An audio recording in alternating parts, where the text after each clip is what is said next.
Hey guys what's up, welcome to another lecture. और आज हम लोग डिस्कस करेंगे डेथ ऑफ अ पार्टनर। तो डेथ पार्टनर की जब डेथ हो जाती है तो क्या क्या एडजस्टमेंट्स रिक्वायर्ड होते हैं उसके बारे में आज हम लोग बात करेंगे। मोर और लेस ये रिटायरमेंट जैसा ही होता है, लेकिन कुछ कुछ इसमें डिफरेंसेस होते हैं। फॉर एग्जांपल, रिटायरमेंट के टाइम पर जो भी रिटायरिंग पार्टनर होता है उसके कैपिटल अकाउंट में जितना भी बैलेंस पड़ा रहता है वो उसके लोन अकाउंट में ट्रांसफर कर दिया जाता है कि यार इसको देंगे, हम लोग बाद में देते रहेंगे, ठीक है। लेकिन डेथ के केस में उससे तो लोन लिया नहीं है, मतलब आप सोचिए ना, वो पार्टनर मर चुका है तो उसका लोन अकाउंट क्या हो जाएगा।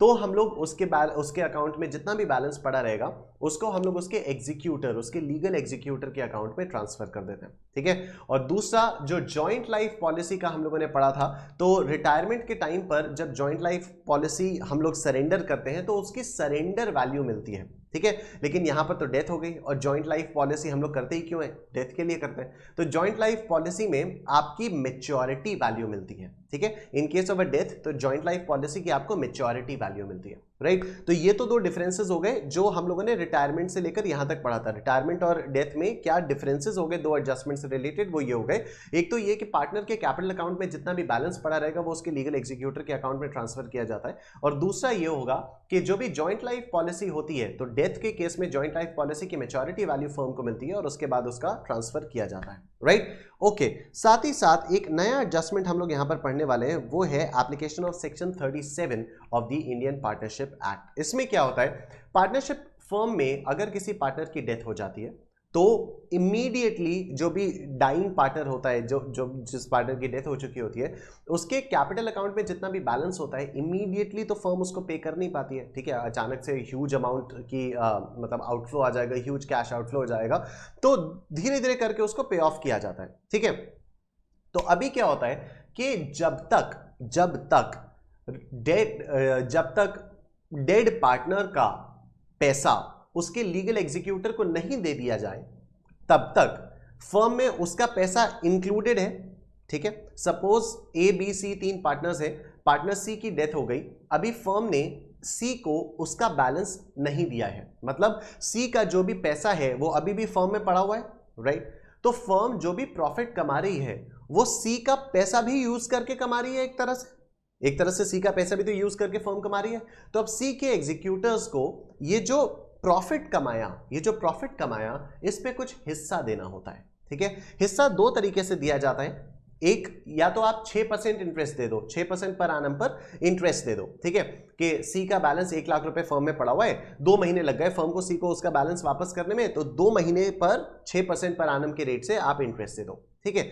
दूसरा तरीका यह होता है कि जितना भी आपने प्रॉफिट कमाया, जितना भी आपने इन 2 महीनों में प्रॉफिट कमाया, उसमें से सी के कैपिटल की वजह से जितना प्रॉफिट कमाया उतना प्रॉफिट सी को दे दो, ठीक है। तो there are 2 options available with the legal executors. One, या तो वो लोग सी के बैलेंस पर 6% पर आनम के रेट पर 2 महीने का इंटरेस्ट ले लें, और दूसरा ऑप्शन क्या है कि आप प्रॉफिट का वो शेयर ले लीजिए जो शेयर आपके कैपिटल के लिए एट्रीब्यूटेबल है, आपके कैपिटल पर एट्रीब्यूटेबल है, ठीक है। अब ये पता कैसे चलेगा कि टोटल प्रॉफिट का कितना परसेंट प्रॉफिट या कितना हिस्सा प्रॉफिट जो है वो सी के कैपिटल की वजह से आया है, ठीक है। तो उसके लिए अपना यूनिटरी मेथड आ जाएगा, ठीक। तो देखिए इसको पढ़ते हैं।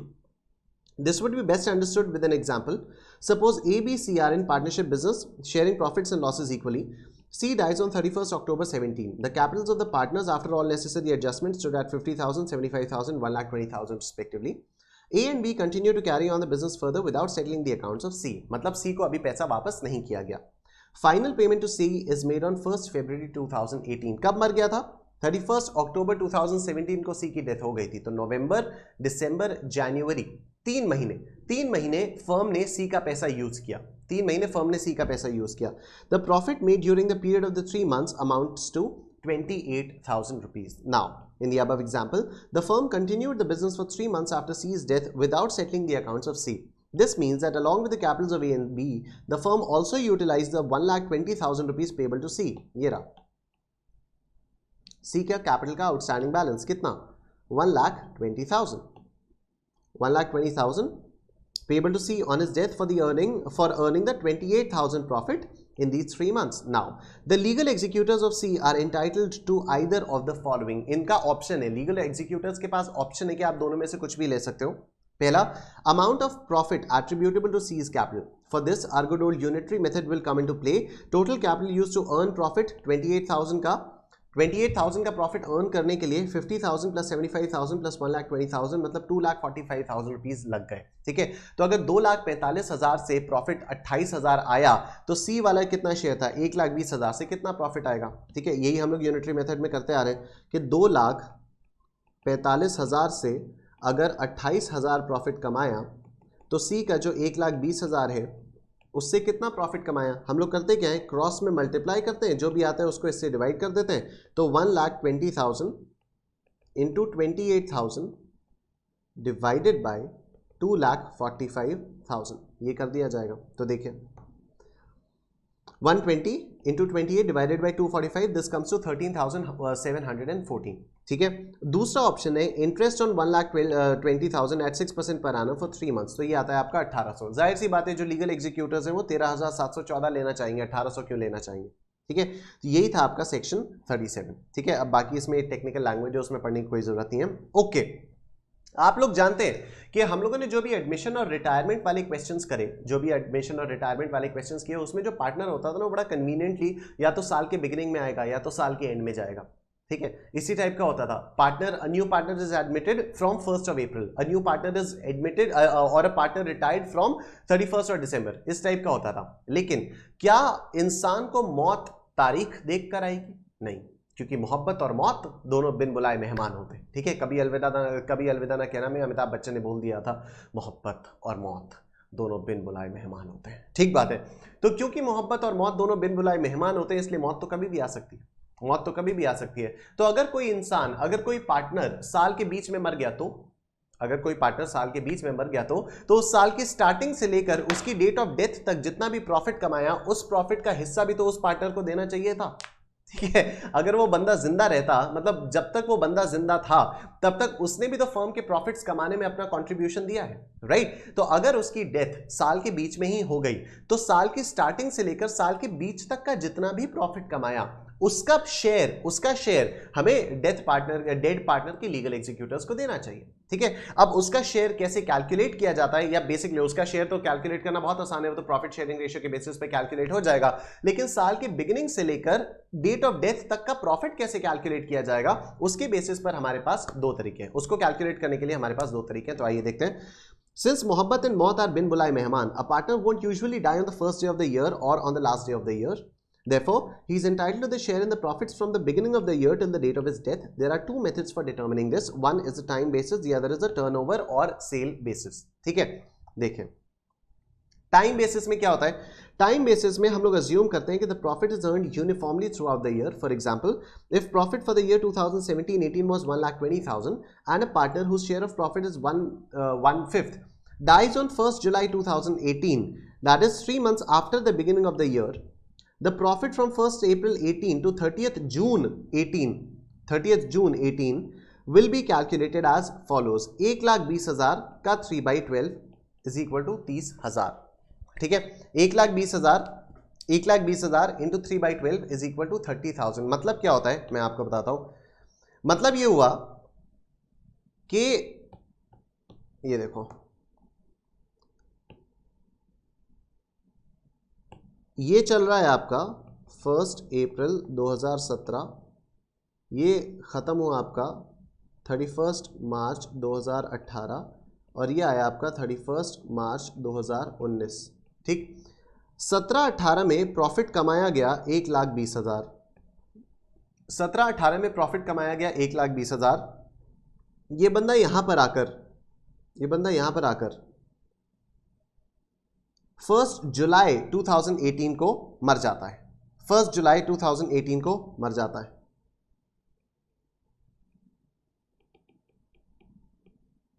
यहां कहीं पर,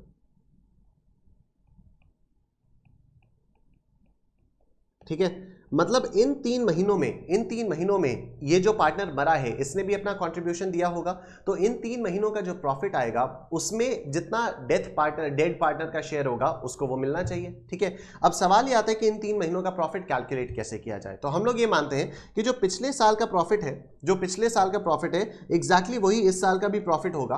एग्जैक्टली वही इस साल का भी प्रॉफिट होगा, और जो प्रॉफिट होता है वो इवनली डिस्ट्रीब्यूटेड रहता है। मतलब अगर 1,20,000 आपका 12 महीने का प्रॉफिट है तो ऑन एन एवरेज हर महीने आपका जो प्रॉफिट होगा वो होगा 1,00,000 रुपए, सॉरी 10,000 रुपए। हर महीने आपका प्रॉफिट होगा 10,000 रुपए। अब 3 महीने का प्रॉफिट आपको निकालना है तो 3 महीने का प्रॉफिट कितना आ जाएगा, 30,000 रुपए। उसमें जो भी पार्टनर बनाए उसका शेयर क्या है, 1/5, तो 1/5 ऑफ 30,000 दैट इज 6,000 रुपीज इसका शेयर है। This is time basis. For example, if the profit for the year 2017-18 was 1,20,000 and a partner whose share of profit was 1/5 dies on 1st July 18, that is 3 months after the beginning of the year, the profit from 1st April 18 to 30th June 18 will be calculated as follows. 1,20,000 into 3/12, 30,000 ये आया. Out of this, the dead partner's share will come to 1/5 into 30,000, तो ये आ गया आपका 6,000 rupees. ठीक है, okay. अब हम करते हैं एक दूसरा मेथड टर्नओवर या सेल्स बेसिस पर। इसमें क्या होता है, बड़ा सिंपल सा है, देखिए। In this method, the profit is determined based on the sales value and the gross profit of the previous year. Gross profit of the previous year. मतलब हम देखते हैं कि 2017-18 में यहाँ पर ग्रॉस प्रॉफिट परसेंटेज कितना था, ग्रॉस प्रॉफिट परसेंटेज कितना था, तो सपोज वो आया 10%, सपोज वो आ गया 10%। अब हम लोग देखते हैं कि 1 जुलाई 2018 यहां से लेकर 31 मार्च 2018 से लेकर 1 जुलाई 2018 तक कितनी सेल हुई है, कितनी सेल हुई है, तो सपोज 5 लाख रुपए की सेल आ गई, ठीक है। और हम अज्यूम करते हैं कि जितना ग्रॉस प्रॉफिट रेशियो मेरा पिछले साल का था उतना ही ग्रॉस प्रॉफिट रेशियो मेरा इस साल भी कंटिन्यूड रहेगा, तो इन 3 महीनों का जो प्रॉफिट होगा वो 5 लाख मल्टीप्लाइड बाई 10% मतलब 50,000 का प्रॉफिट हो जाएगा, और इसका 1/5 फिर डेट पार्टनर का शेयर हो जाएगा, मतलब 10,000 रुपीज, ठीक है, okay. For example, Arun, Tarun, Neha are partners sharing profits in the ratio 3:2:1. Neha dies on 31st May 2016. Sales for the year 2015-16 amounted to 4 lakh rupees and the profit on the sales is 60,000 rupees. ठीक है, अब ये इसने पिछले साल का data दिया, देखिए नेहा कब मरी है, नेहा की डेथ हुई है सर 31 मई 2016 को, और इसने पिछले साल 2015-16 की सेल्स बताई है 4 लाख रुपए और प्रॉफिट बताया है 60,000 रुपए। तो क्या हम पिछले साल का ग्रॉस प्रॉफिट रेशियो निकाल सकते हैं? ऑफ कोर्स निकाल सकते हैं। 60,000 डिवाइडेड बाय 4 लाख इंटू 100, तो ये आएगा 60,000 इंटू 100 डिवाइडेड बाय 4 लाख, ये आ गया आपका 15%, ये आया आपका 15%, ठीक है। Accounts are closed on 31st March every year. Sales from 1st April 16 to 31st May 16 is 1 lakh rupees, ठीक है। इस साल के बिगिनिंग से लेकर नेहा की डेथ की डेट तक की सेल्स थी आपकी 1 लाख, तो कितना प्रॉफिट हो जाएगा इन 3 महीने, या कितने महीने, 2 ही महीने हुए ना, अप्रैल, हाँ अप्रैल और मई 2 महीने, तो इन 2 महीनों में कितना प्रॉफिट आ जाएगा, 15% ऑफ 1 लाख का 2/12, 1 लाख का 15% इंटू 2/12, ये प्रॉफिट आया सर आपका, नहीं सर, हाँ ये प्रॉफिट आ गया आपका नहीं, एक मिनट, इसको 2/12 करने की तो जरूरत ही नहीं है, इसको 2/12 करने की क्यों जरूरत है, क्योंकि ये तो आपकी सेल ही 2 महीने की आई ना, ये तो आपकी सेल ही 2 महीने की आई, 2 महीने की सेल है 1 लाख, तो इस पे टोटल प्रॉफिट कितना होगा, 1 लाख इंटू 15%, तो ये 15,000 का आपका प्रॉफिट आएगा, ठीक है। अब इसमें देखेंगे नेहा का शेयर कितना है, नेहा का शेयर कितना है, तो अरुण, तरुण और नेहा 3:2:1, तो 3 + 2 + 1 ये हो जाएगा 6, तो 1/6 इंटू 15,000 ये आपका आ जाएगा सर 2,500, तो 2,500 नेहा का शेयर होगा, ठीक है, 2,500 नेहा का शेयर होगा, यही है। Here we can see that in 2015-16 the total sales were 4 lakh rupees and the profit was 60,000, that is 15%. Now applying the same percentage of profit on sales between 1st April 16 to 31st May 16, we will arrive at the profit of these 2 months, तो ये आ गया 15,000। Neha's share of profit is 1/6, therefore Neha will be entitled to 1/6 into 15,000, that is 2,500, ठीक है sir. तो this completes are all the concepts of the death of a partnership। अब हमारे पास कुछ questions हैं, तो अब आइए questions करेंगे। आइए सर क्वेश्चन देखते हैं। The following is a balance sheet of Messrs. LMN Brothers as at 31st December 2017. They share profit equally, ठीक है। तो capital LMN, general reserve, trade payables, machinery, furniture, fixture, cash, inventories, trade receivable, less provision for doubtful debts, okay. N died on 3rd January 2018 and the following agreement was put into effect. Assets were to be revalued, machinery to 11,700, furniture to 4,600, inventory to 1,500. Goodwill was valued at 6,000 rupees and was to be credited with his share without using a goodwill account.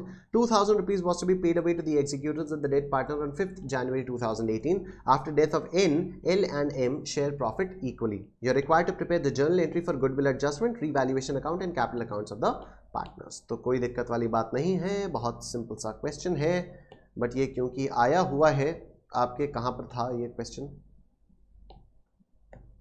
Yes, RTP नवंबर 19 में है, MTP में 2018 में 10 marks का है, तो this can come in your exam. Alright, सबसे पहले journal entry पास करते हैं.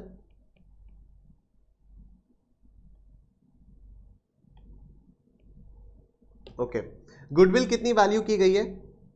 6000 की गुडविल वैल्यू की गई है. कौन मरा है? एन मरा है. एन का शेयर क्या है? They share profits and losses equally. तो एन का शेयर है 1/3 ऑफ 1/3 ऑफ 6,000. तो एन शेयर ऑफ गुडविल आपका कितना आ जाएगा? 1/3 ऑफ 2,000. ठीक है, N share of goodwill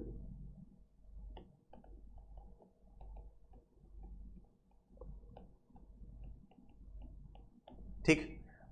okay, after the death of N, L and M share profit equally. मतलब पहले भी ये लोग इक्वली शेयर कर रहे थे, अभी भी ये लोग इक्वली शेयर कर रहे हैं. तो इनका old profit sharing ratio is the same as new profit sharing ratio. और जब भी ऐसा होता है तो आपकी गेनिंग सैक्रिफाइसिंग रेशियो भी वही हो जाता है, old profit sharing ratio. Now कि ये एन, एल और एम में एक पार्टनर मर रहा है, एक पार्टनर जा रहा है, मतलब the other two partners L and M are the gaining partners and N is the sacrificing partners. तो अब एल और एम का गेनिंग रेशियो में हम लोग एन को गुडविल से क्रेडिट करेंगे. ठीक है, तो गेनिंग रेशियो यहां पर लिख सकते हो आप लोग, since the new PSR is the same as old PSR, therefore gaining ratio is equal to old PSR, that is 1:1. ठीक है, तो अब जर्नल एंट्री, गुडविल की जर्नल एंट्री क्या होगी? आइए गुडविल की जर्नल एंट्री करते हैं. Else capital account debit, M's capital account debit. ठीक है, 1/2 इंटू 1/2 इंटू 2000. 2000 तो इसका एन का गुडविल का शेयर था. 2000 जो है वो एन का गुडविल का शेयर था. N share of goodwill is 2000. अब इस 2000 को ये लोग अपने गेनिंग रेशियो में बांटेंगे. तो 1/2 ऑफ 2000, दिस कम्स टू 1000. यहां पर भी 1/2 of 2000, this comes to 1000. 2 N's capital account 2000.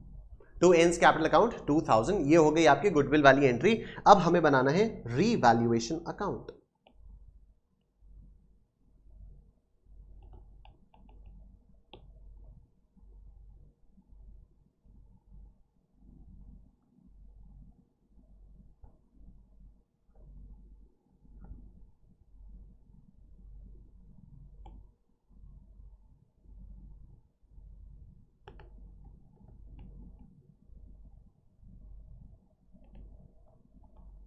Okay, assets to be revalued, machinery to 11,700. कितने की मशीनरी थी?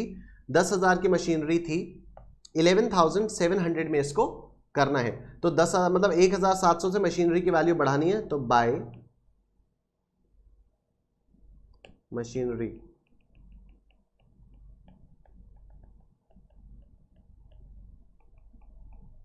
1,700 से आपका ये बढ़ा. और फर्नीचर टू 4,600. कितने का फर्नीचर था? 4,200 का नहीं, फर्नीचर था आपका 5,600 का. 5,600 का फर्नीचर था, 4,600 का लाना है, मतलब फर्नीचर 1,000 से कम करना है. तो 2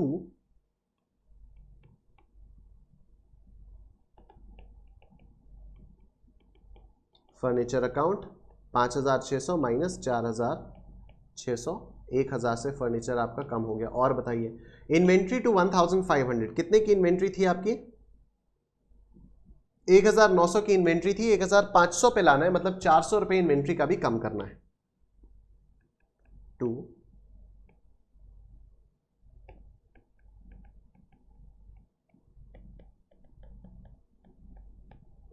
400 400 रुपये इन्वेंट्री का कम कर दिया। और कोई रीवैल्यूएशन था? नहीं, और कोई रीवैल्यूएशन नहीं था। तो जितना भी आएगा उसको पार्टनर्स में बांटना है, ओल्ड पार्टनर्स में इन their old profit sharing ratio. ये जरा साफ साफ लिख देता हूं इसको। तो 1700 तो ये हो गया, 1400 ये हो गया, तो यहीं पर आएगा to profit transferred to LMN, L's capital account, M's capital account, N's capital account।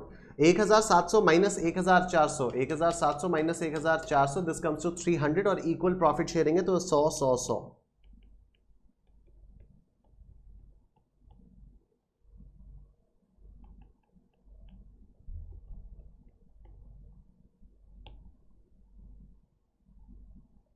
ये हो गया आपका रीवैल्यूएशन अकाउंट। अब हम लोग बनाएंगे sir capital accounts of the partners.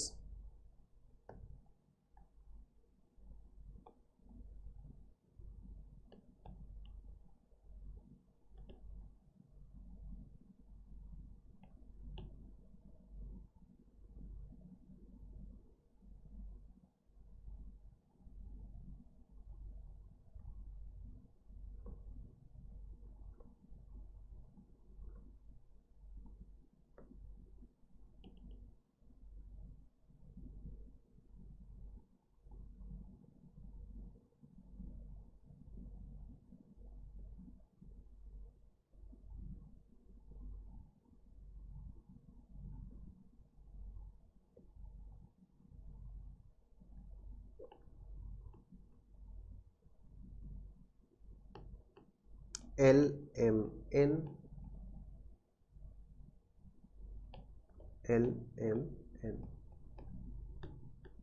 सबसे पहले आएगा बाय बैलेंस ब्रॉट डाउन 82 82 90, 8200 8200 9000। उसके बाद बैलेंस शीट में कोई रिजर्व्स वगैरह हैं? यस, ये रहे रिजर्व, 3000 के रिजर्व्स, इनको राइट ऑफ करना होगा बाय 3000 के रिजर्व्स हैं, ओल्ड प्रॉफिट शेयरिंग में जाएंगे, मतलब 1000 1000 1000। ठीक है, ये हो जाएगा। और इसके आगे क्या होगा नेक्स्ट? क्या कोई एक्यूमुलेटेड लॉसेस वगैरह भी हैं? नहीं, और तो कुछ नहीं है। ठीक है, उसके बाद रीवैल्यूएशन, तो रीवैल्यूएशन का प्रॉफिट जाएगा तो by revaluation account.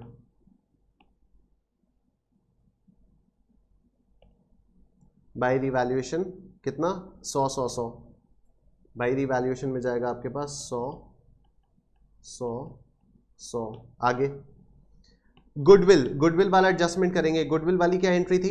Else capital account debit, M's capital account debit to N's capital account, to N's, अरे हाँ, टू एन्स कैपिटल अकाउंट 1000 1000। यहाँ पर बाय एल्स कैपिटल अकाउंट और यहाँ पर बाय एम्स कैपिटल अकाउंट 1000 और ये 1000। ठीक है, आगे 2000 was to be paid away to the executors of the dead partner on 5th January 2018। ठीक है, तो 2000 करना है, अभी तुरंत पे कर देना है इसको। 2000 जो है ये तो तुरंत ही पे कर देना है। ठीक है, 3rd जनवरी को इसकी डेथ हुई है और 5th जनवरी को इसको पे कर देना है। ठीक है, तो मतलब ये सारे एडजस्टमेंट्स करने के बाद ही हम लोगों को अकाउंट्स वगैरह बनाने हैं, तो इस एडजस्टमेंट को पे करना है। तो आइए इसको भी डाल देते हैं इसके बैलेंस, इसके एग्जीक्यूटर्स के अकाउंट में।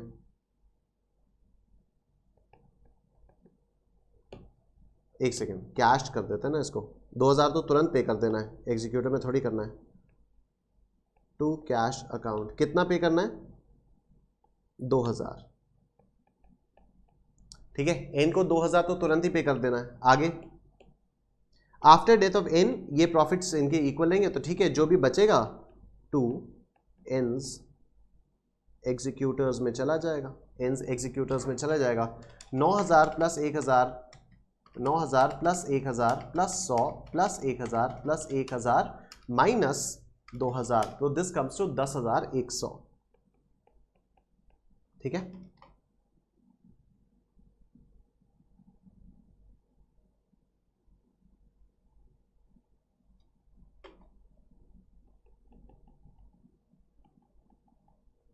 और यहां पर आ जाएगा to balance carried down 8,200 plus 1,000 plus 100 minus 1,000, this comes to 8,300। और एम में 8,200 plus 1,000 plus 100 minus 1,000, this comes to 8,300। ठीक, तो बस जो भी आएगा ये 8,200 प्लस 1,000 प्लस 100, तो दिस इज 9,300।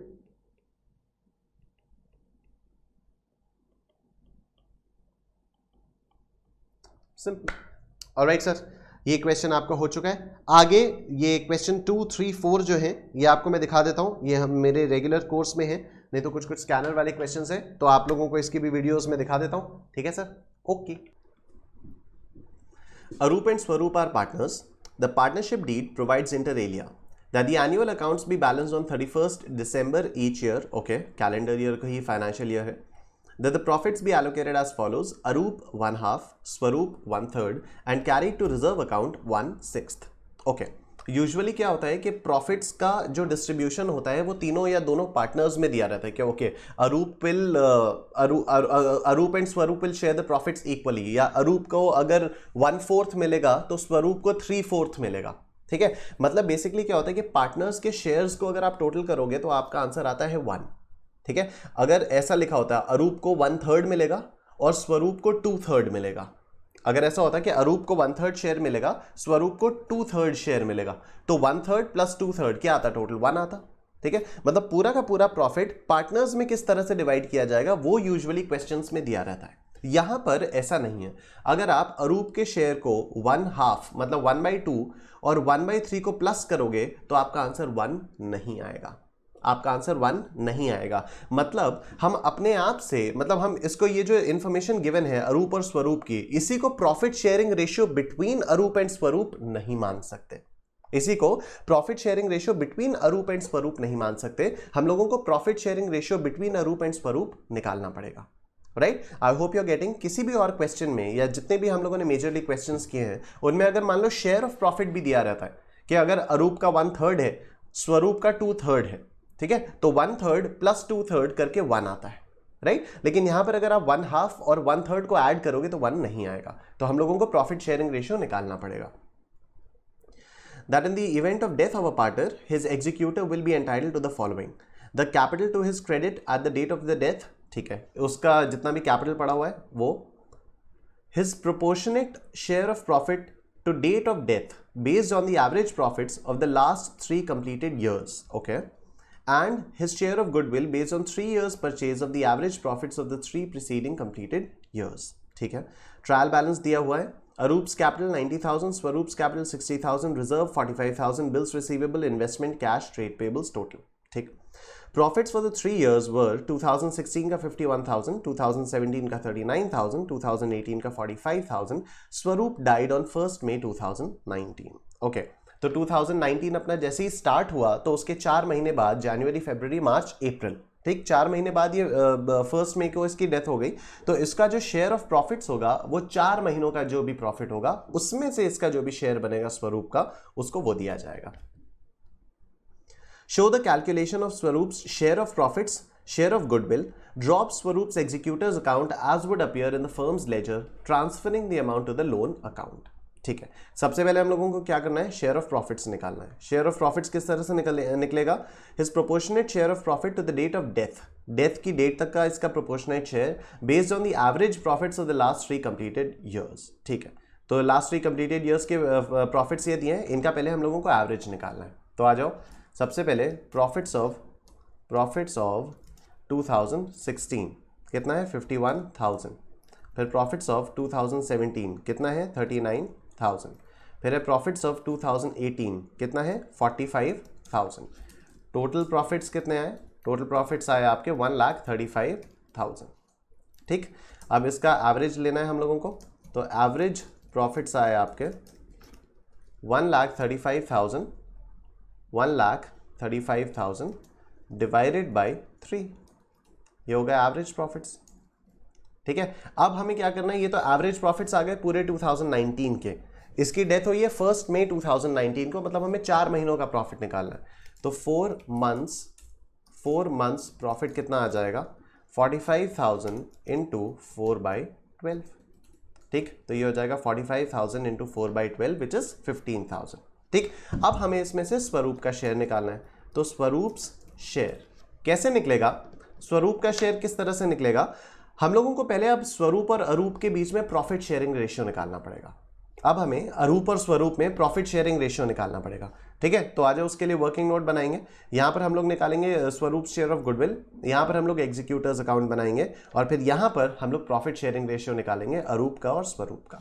ठीक, तो अरूप शेयर क्वेश्चन में कितना दिया हुआ है, क्वेश्चन में अरूप का शेयर कितना दिया है, 1/2, तो 1/2। ठीक है, 1/2 हो गया अरूप का शेयर, ये अरूप है, 1/2 हो गया अरूप का शेयर, और स्वरूप शेयर कितना हो गया, स्वरूप शेयर हो गया 1/3, स्वरूप शेयर हो गया 1/3, तो 1/3 हो गया स्वरूप का शेयर।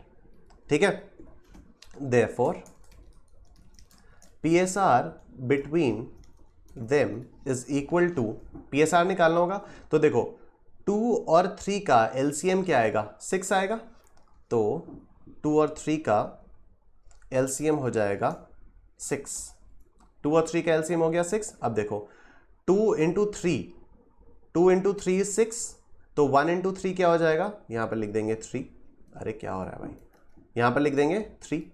ठीक है, और स्वरूप का कितना, 3 2 ज़ा 6, तो 1 2 ज़ा 2, तो इन दोनों के बीच में जो प्रॉफिट शेयरिंग रेशियो आया है वो आया है 3:2। ठीक है, therefore PSR between Arup and Swaroop is equal to 3:2। ठीक है, therefore Swaroop share is equal to what, 3/5। Swaroop का शेयर निकला, सॉरी 2/5, स्वरूप का शेयर निकला है 2/5। ठीक है, आई होप समझ में आ रहा है। अरूप का शेयर था 1/2, स्वरूप का शेयर था 1/3। ठीक है, प्रॉफिट शेयरिंग रेशियो निकालने के लिए हम लोगों ने इसका LCM लिया, 2 और 3 का LCM लिया जो कि आया 6। ठीक, फिर 2 3 ज़ा 6 होता है, तो 1 3 ज़ा 3, और 3 2 ज़ा 6 होता है, तो 1 2 ज़ा 2, तो 3:2 इनके बीच का प्रॉफिट शेयरिंग रेशियो आया। ठीक है, तो प्रॉफिट शेयरिंग रेशियो अरूप और स्वरूप का आ गया 3:2, तो स्वरूप का शेयर अब आया 2/5। ठीक है, तो अब यहां पर हम लोग करेंगे 2/5 ऑफ 15,000, 2/5 ऑफ 15,000, ये आया 6,000 रुपीज। ठीक है, तो स्वरूप शेयर ऑफ प्रॉफिट आ गया 6,000 रुपीज। नेक्स्ट हमें स्वरूप की गुडविल निकालनी है। स्वरूप शेयर ऑफ गुडविल किस तरह से निकालनी है, ये his share of goodwill based on 3 years purchase of the average profits of the 3 preceding completed years। ठीक है, तो एवरेज प्रॉफिट्स तो यही आ जाएंगे, इसको एज इट इज मैं कॉपी कर देता हूं, ये आ गए एवरेज प्रॉफिट्स। ठीक है, average profits of the preceding 3 years, 3 completed years, इसका कितने ईयर्स का परचेज, 3 years परचेज। ठीक है, तो गुडविल आ जाएगी आपकी 3 years purchase of average profit. ठीक है, गुडविल आ गई 3 years purchase of average profit, मतलब इसको मल्टीप्लाई किया 3 से, ये आ गई गुडविल ऑफ द फर्म। 1,35,000 आ गई गुडविल ऑफ द फर्म। इसमें स्वरूप का share, Swaroop share again 2/5 into 1,35,000 rupees, 2/5 into 1,35,000 rupees. ठीक है, I hope you are understanding. Goodwill हम लोगों को निकालनी थी on the basis of 3 years purchase of average profits the preceding 3 years, तो average profits of the preceding 3 years ये हम लोगों ने निकाले। इसको 3 साल की परचेज मतलब 135 आ गया, और इसमें स्वरूप का शेयर, स्वरूप का प्रॉफिट शेयरिंग रेशियो हम लोगों ने निकाला 2/5। आप एक काम करो, यहां पर 2/5 के बगल में वर्किंग नोट 1 लिख दो। ठीक है, यही वाली चीज इधर भी कर देते हैं, बट इधर अमाउंट जो है वो हो जाएगा 1,35,000। ठीक है, तो स्वरूप शेयर ऑफ गुडविल भी आ गया। अब हम लोगों को एग्जीक्यूटर्स अकाउंट बनाना है। तो देखो सबसे पहले 2019 में 1 जनवरी को क्या होगा, 1 जनवरी को ईयर स्टार्ट होगा, तो बाय कैपिटल अकाउंट 1 जनवरी को कैपिटल अकाउंट में कितना बैलेंस है, देखो 31 दिसंबर 18 स्वरूप्स कैपिटल 60,000 ये आया, ठीक है। अब 2019, अच्छा अब तो 2019 तो चल ही रहा है, तो मई 1 फर्स्ट में को इसकी डेथ हुई, तो अब फर्स्ट में से बाकी सारी चीजें हम लोगों को करनी होगी, ठीक है। तो कैपिटल अकाउंट का तो हम लोगों ने कर ही दिया, कैपिटल अकाउंट का हम लोगों ने कर दिया। अब देखो क्या क्या चल रहा है, रिजर्व आना चाहिए, तो 45,000 का हो, इसको डिस्ट्रीब्यूट करेंगे रिजर्व में, तो बाय रिजर्व्स क्या हो रहा है, RESERVES, ठीक है, स्पेलिंग सही है। तो बाय रिजर्व्स इसमें क्या होगा, 2/5 इंटू कितने रिजर्व्स थे, 45,000 के, तो 45,000 रुपीज, ठीक है। मैं इसको वाइट कर देता हूं, राइट। तो बाय रिजर्व्स 2/5 ऑफ 45,000 रुपीज, तो 2/5 ऑफ 45,000 रुपीज, ये इसका हो गया स्वरूप का शेयर ऑफ रिजर्व्स, ठीक है, स्वरूप का शेयर ऑफ रिजर्व्स। और क्या ट्रांसफर करना था, capital to his credit transfer कर दिया, his proportionate share of profit to the date of death, ठीक है, proportionate share of profit to the date of death, तो यहां पर आएगा by PL suspense account, by PL suspense account कहां कितना है, ये रहा 6,000, ठीक है। यहां पर आप लिख दो share of profit by PL suspense account 6,000, ये आ गया, ठीक है। उसके बाद his share of goodwill, okay. अब इसको जो गुडविल का शेयर है वो तो हम लोगों ने कैलकुलेट कर लिया, यहां पर ये आ गया 54,000, ठीक है। अब ये वाली गुडविल इसको अरूप कॉम्पनसेट करेगा, मतलब गुडविल वाली एंट्री क्या होगी, स्वरूप्स कैपिटल अकाउंट क्रेडिट होगा और अरूप्स कैपिटल अकाउंट डेबिट होगा, ठीक है। गुडविल कॉम्पनसेशन में ऐसे ही होता है, Swarup is the sacrificing partner because he is dying and Arup is the gaining partner क्योंकि he will carry on the business, तो Arup will compensate Swarup for his share of goodwill, ठीक है। तो Arup's capital account debit to Swarup's capital account, तो यहां पर होगा by Arup's capital account, goodwill का अमाउंट कितना है 54,000, यहां पर ब्रैकेट में आप लिख सकते हो शेयर ऑफ गुडविल, ठीक है। क्या कुछ और भी ट्रांसफर करना था, एक बार क्वेश्चन में हम लोग चेक कर लेते हैं। कैपिटल ट्रांसफर कर दिया, proportionate share of profit transfer कर दिया, गुडविल ट्रांसफर कर दी, और यहां पर जो बैलेंस शीट में रिजर्व वगैरह था, कोई और अक्यूमुलेटेड प्रॉफिट या लॉस तो दिख रहा है नहीं, ठीक है। तो बस इतना हम लोगों को करना है। यहां पर अब हम लोग कर देंगे 2019 मई 1 और यहां पर आ जाएगा टू स्वरूप्स लोन अकाउंट, ठीक है। देखो क्वेश्चन में दिया हुआ था, drop Swaroop's executor's account as would appear in the firm's ledger transferring the amount to the loan account, ठीक है। तो यहां पर आ जाएगा टू स्वरूप्स लोन अकाउंट, तो ये पूरा का पूरा आपका आ जाएगा 1,38,000 रुपीज, ठीक। तो काफी सिंपल क्वेश्चन था। नेक्स्ट क्वेश्चन देखो sir, the balance sheet of Amitabh, Abhishek and Amrish as at 31 December 2017 stood at follows: capital Amitabh, Abhishek, Amrish, creditors, general reserve, investment fluctuation reserve. अब ये इन्वेस्टमेंट फ्लक्चुएशन रिजर्व क्या चीज होती है मैं बताऊंगा अभी। Land and buildings, investments, advertisement suspense, तो एडवर्टीजमेंट सस्पेंस तो अपना अक्यूमुलेटेड लॉस है, ठीक है, अक्यूमुलेटेड लॉस है।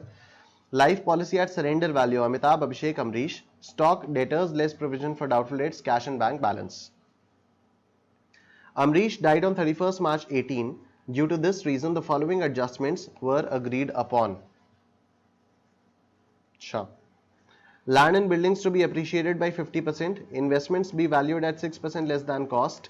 All debtors except 20% which are considered as doubtful were good. Stock to be reduced to 94%. Goodwill to be valued at 1 year's purchase of the average profits of the past 5 years. Amrish's share of profit to the date of death be calculated on the basis of average profits of the 3 completed years immediately preceding the date of the year of death. Profits of the last 5 years were as follows: 13, 14, 15, 16, 17. Life policies have been shown at their surrender values representing 10% of the sum assured in each case. Annual premium of 1,000 rupees is payable every year on 1st August. You are required to pass necessary journal entries in the books of accounts of the reconstituted firm. ठीक है, आ जाओ journal entries बनाते हैं।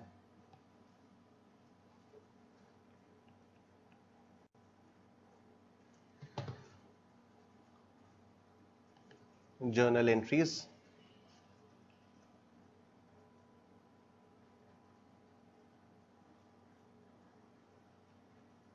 Date, particulars,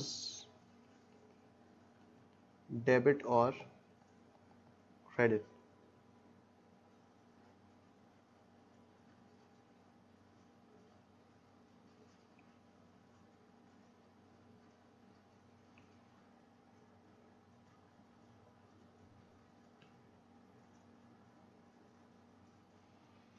ठीक है, चलो सबसे पहली एंट्री बैलेंस शीट से देखना शुरू करते हैं।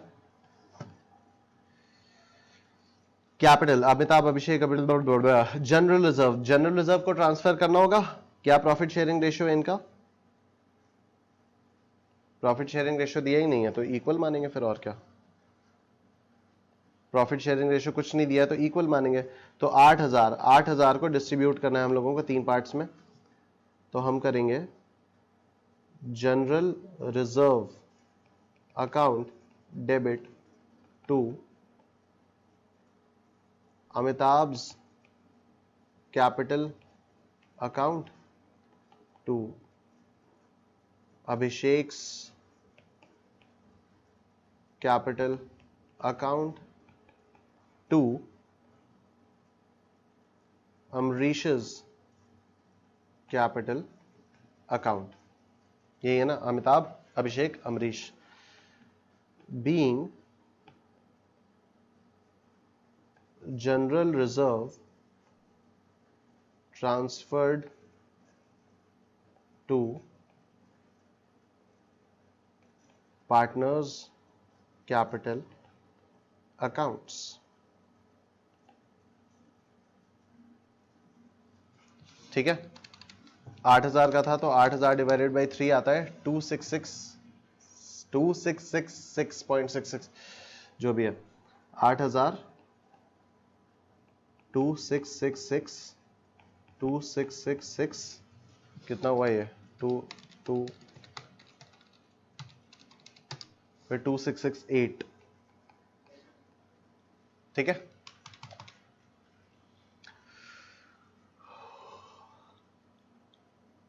जनरल रिजर्व को ट्रांसफर किया। उसके बाद इन्वेस्टमेंट फ्लक्चुएशन रिजर्व। अब देखो इन्वेस्टमेंट फ्लक्चुएशन रिजर्व क्या होता है। हम लोगों ने वर्कमैन कॉम्पनसेशन रिजर्व पढ़ा था, वो आप लोगों को याद होगा। हम लोगों ने एक पढ़ा था वर्कमैन कॉम्पनसेशन रिजर्व। उसमें क्या था मैं बताता हूं। सपोज बैलेंस शीट में वर्कमैन कॉम्पनसेशन रिजर्व 8000 रुपए का दिख रहा है और एडजस्टमेंट्स में लिखा है कि वर्कमैन कॉम्पनसेशन क्लेम एस्टिमेटेड है 6000 रुपए का। ठीक है, तो आप क्या करते हो, इसमें से इस 8000 में से 6000 की आप एक लायबिलिटी बना लेते हो, provision for workman compensation claim 6000 इसमें चला जाता है और बचा हुआ जो 2000 होता है वो पार्टनर्स के प्रॉफिट शेयरिंग रेशियो में ट्रांसफर कर दिया जाता है। ठीक है, बचा हुआ जो भी होता है वो पार्टनर्स के प्रॉफिट शेयरिंग रेशियो में ट्रांसफर कर दिया जाता है।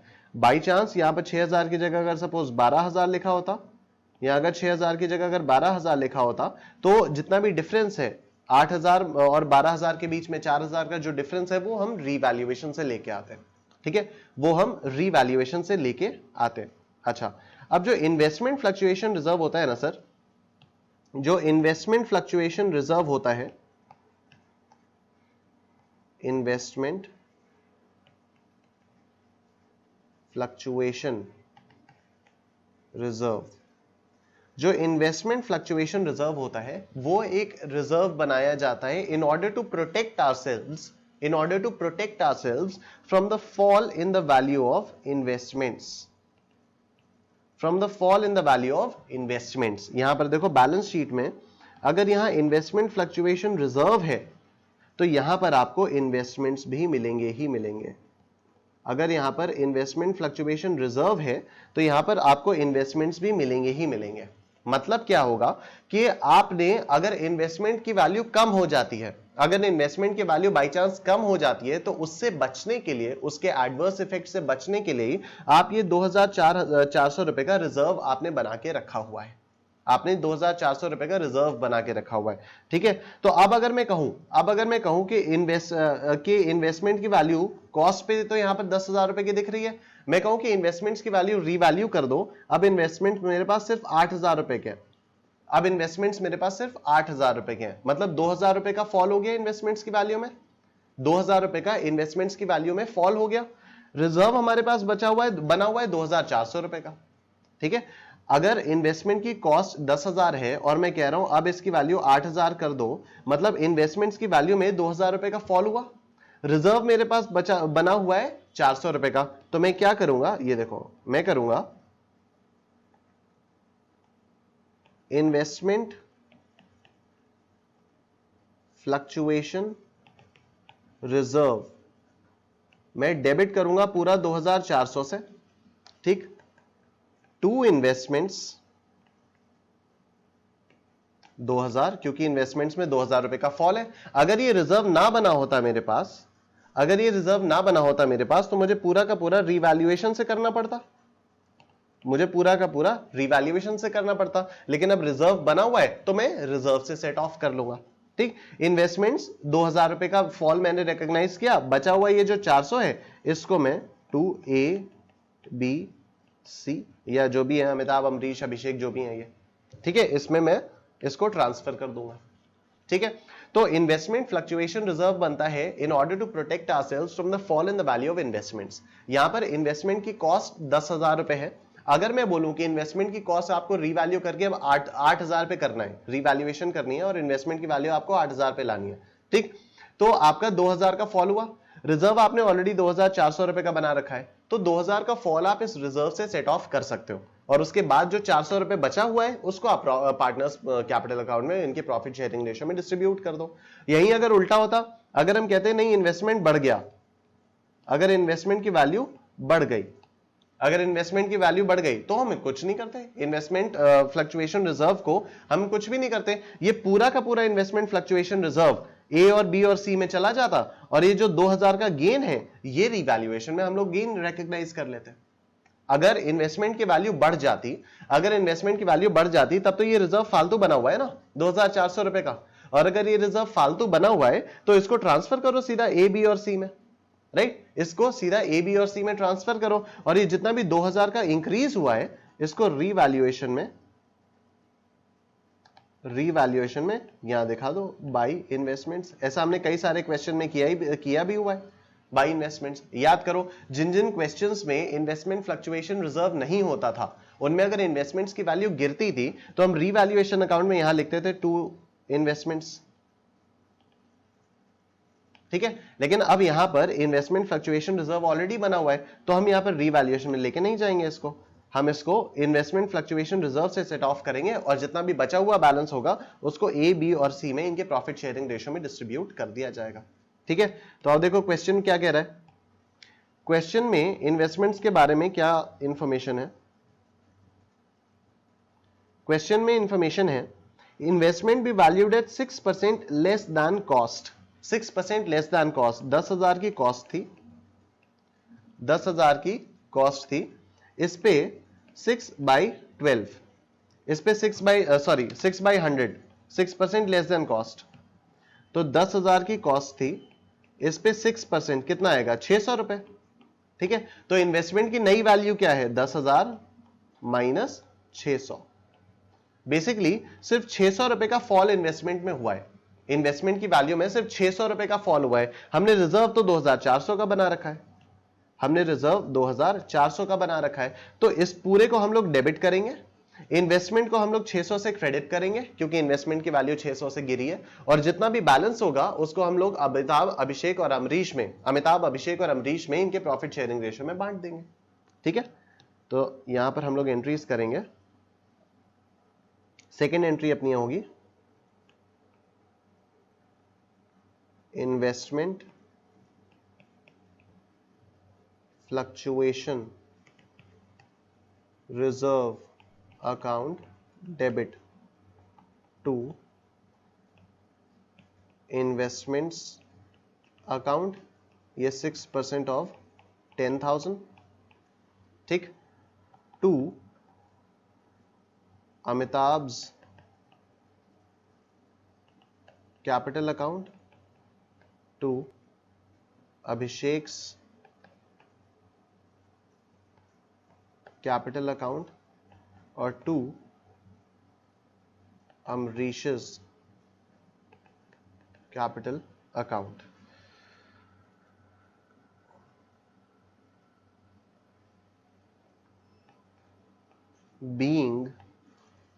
being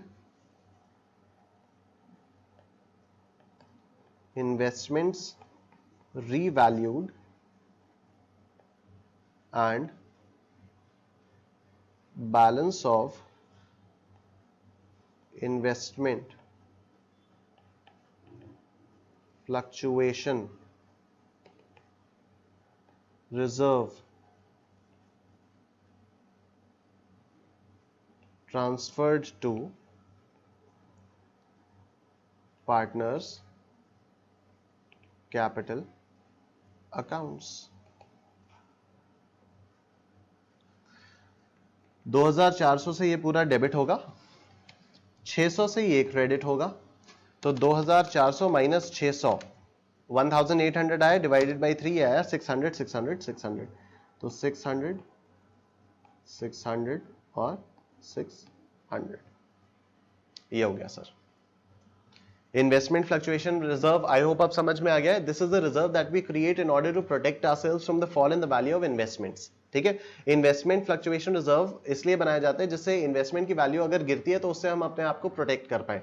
यहां पर इन्वेस्टमेंट की वैल्यू 600 रुपए से गिर रही है, तो 600 रुपए तो 2400 से कम है ना, तो 2400 से 2400 में इसको सेट ऑफ करो, जितना भी बैलेंस है 1800 उसको अमिताभ, अभिषेक और अमरीश में इनके प्रॉफिट शेयरिंग रेशियो में डिस्ट्रीब्यूट कर दो।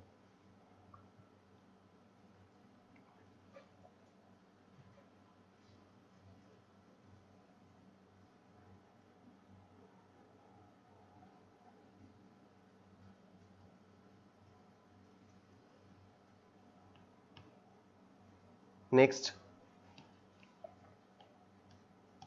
इन्वेस्टमेंट फ्लक्चुएशन रिजर्व भी हो गया। Land building investment advertisement suspense, ये 37,800 का जो एडवर्टीजमेंट सस्पेंस है इसे भी इसको भी पार्टनर्स में इनके प्रॉफिट शेयरिंग रेशियो में डालना होगा, क्योंकि advertisement suspense is an accumulated loss. ठीक है, एडवर्टीजमेंट एक्सपेंडिचर हुआ होगा पहले का भी बहुत ज्यादा, उसको धीरे धीरे करके राइट ऑफ कर रहे हैं, तो ये अनरिटन ऑफ पोर्शन है, तो ये फिक्टिशियस एसेट है। ठीक है, अक्यूमुलेटेड लॉस है, इसको हम लोगों को अब राइट ऑफ करना होगा, तो इसको हम क्रेडिट करेंगे और पार्टनर्स कैपिटल्स को डेबिट करेंगे। तो Amitabh's capital account debit, Abhishek's capital account debit, Amrish's capital account debit to advertisement suspense account being balance of advertisement suspense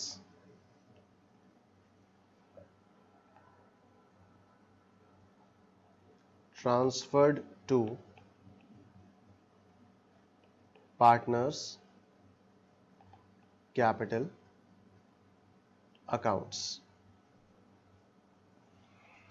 ठीक है, 37,800 था ना ये, हाँ 37,800 डिवाइडेड बाई 3 आता है 12,600, तो 12,600 और 12,600। ठीक है,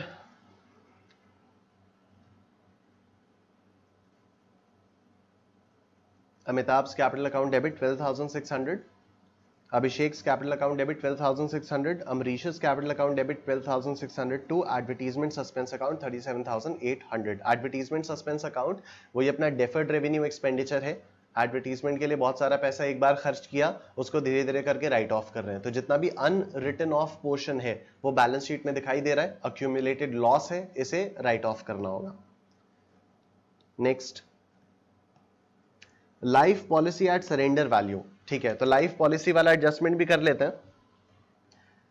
अमिताभ, अभिषेक और अमरीश, ये जॉइंट लाइफ पॉलिसी, ये सेपरेट लाइफ पॉलिसी है बेसिकली। ठीक है, life policy separate life policy है। देखो अमिताभ, अभिषेक, अमरीश, अगर जॉइंट लाइफ पॉलिसी होती तो यहां पर जॉइंट लाइफ पॉलिसी लिखा हुआ होता बैलेंस शीट में, ये सेपरेट लाइफ पॉलिसी ली हुई है। ठीक है, तो कोई बात नहीं, आ जाओ देखते हैं। मैं आप लोगों को समझाने के लिए एक चीज बता रहा हूं। ये suppose life policy account, life policy account का टू बैलेंस ब्रॉट डाउन कितना आ रहा है? टू बैलेंस ब्रॉट डाउन देखो कितना आ रहा है। अमिताभ 2500, अभिषेक 2500 और ये 1000, तो मतलब 6000, 2.5 5 और ये 6000, तो टू बैलेंस ब्रॉट डाउन 6000 आया। टू बैलेंस ब्रॉट डाउन 6000 आया। ठीक, लाइफ पॉलिसी में टू बैलेंस ब्रॉट डाउन 6000 रुपए आया। अब देखो किसकी डेथ हुई है? अमरीश की डेथ हुई है। अमरीश की अगर डेथ होगी, अच्छा ये सरेंडर वैल्यूज पे दिख रही हैं, सरेंडर वैल्यू पे दिख रही हैं, ठीक है ना। यहां पर लिखा हुआ है क्वेश्चन में, the life policies have been shown at their surrender values which represents 10% of the sum assured in each case. 10% of the sum assured मतलब ये जो अमिताभ की सरेंडर वैल्यू 2500 है, this is 10% of the sum assured, मतलब sum assured रहा होगा 25,000 रुपए। ठीक है, तभी तो उसका 10% सरेंडर वैल्यू ये 2500 है। सिमिलरली अभिषेक की लाइफ पॉलिसी का भी सम अश्योर्ड रहा होगा 25,000 रुपए, तभी उसका 10% 2500 रुपए आ रहा है। और अमरीश का अश्योर्ड सम अश्योर्ड रहा होगा 10,000 रुपए, तभी उसका ये 1000 रुपए यहां पर आ रहा है। ठीक है, तभी उसका ये यहां पर 1000 रुपए आ रहा है। अब आप एक बात बताओ, जब किसी भी पार्टनर की डेथ होती है, जब किसी पार्टनर की डेथ होती है तो फर्म को कितना कितना पैसा मिलता है? जो भी डाइंग पार्टनर होता है, जो भी डाइंग पार्टनर होता है, जिस भी पार्टनर की डेथ होती है, उसका तो पूरा का पूरा सम अश्योर्ड मिलता है। तो मतलब अमरीश का तो पूरा का पूरा 10,000 मिलेगा फर्म को, अमरीश का पूरा 10,000 मिलेगा फर्म को, right.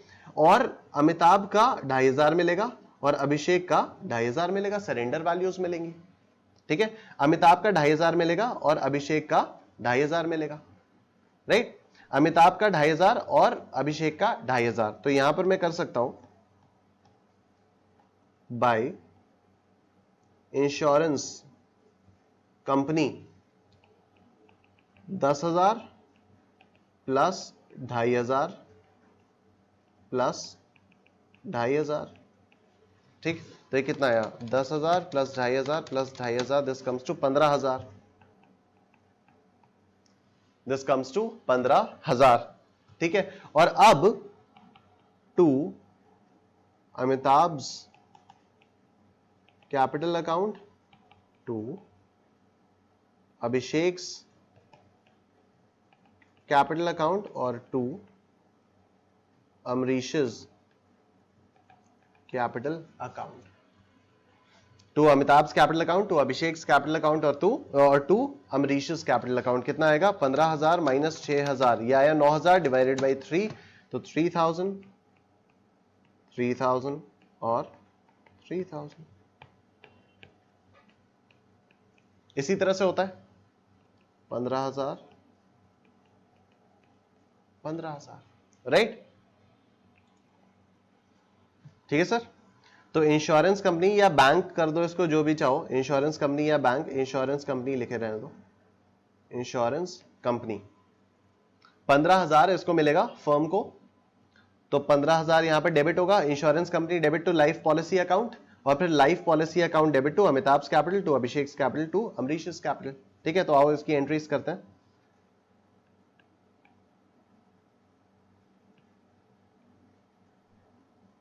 Insurance companies account debit to life policy account being amount due from insurance company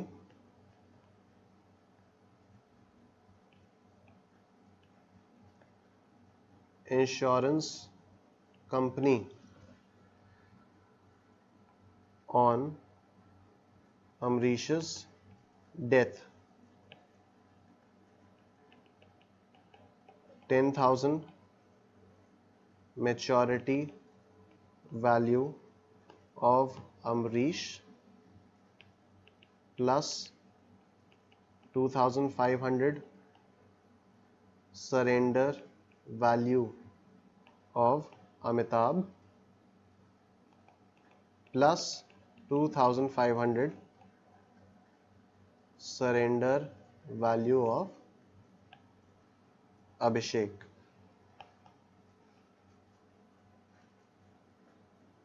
$15,000 और ये 15,000.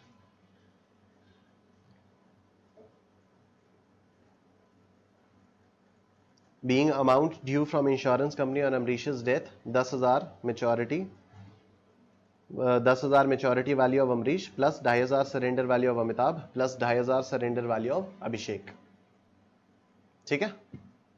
Insurance company account debit to life policy account 15,000 being amount due from insurance company on Amrish's death, 10,000 maturity value of Amrish plus 2,500 surrender value of Amitabh plus 2,500 surrender value of Abhishek. फिर next entry हम लोग करेंगे life policy account debit to Amitabh's capital account to Abhishek's capital account to Amrish's capital account, being balance of life policy transferred to partners capital accounts. तो ये आएगा 9,000, 15,000 minus कितना था, 6,000 था. क्या हो गया भाई? ठीक है. तो 15,000 माइनस 6,000 ये 9,000 आ गया और इधर 3,000 और ये 3,000.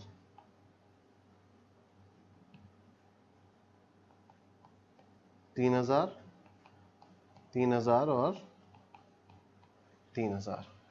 ठीक.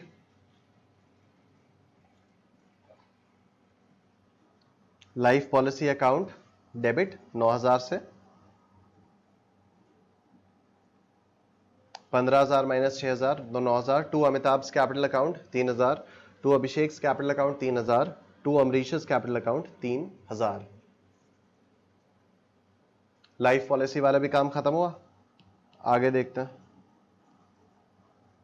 Stock debtors provision cash bank balance. ठीक है, चलो आ जाओ अब देखते हैं. Land and buildings to be appreciated by 50%. Investment तो ये हम लोगों को करना है. रीवैल्यूएशन वाले आप देख रहे हैं, ये हम कर चुके हैं. All debtors except 20% which were considered as doubtful were good. तो हमें प्रोविजन फॉर डाउटफुल डेट्स कितना चाहिए?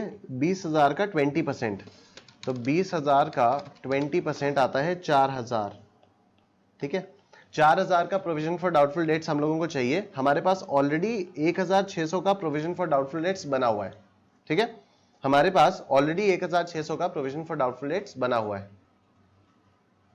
हमारे पास ऑलरेडी 1,600 का प्रोविजन फॉर डाउटफुल डेट्स बना हुआ है. तो अब हमें और कितना बनाना है रीवैल्यूएशन से?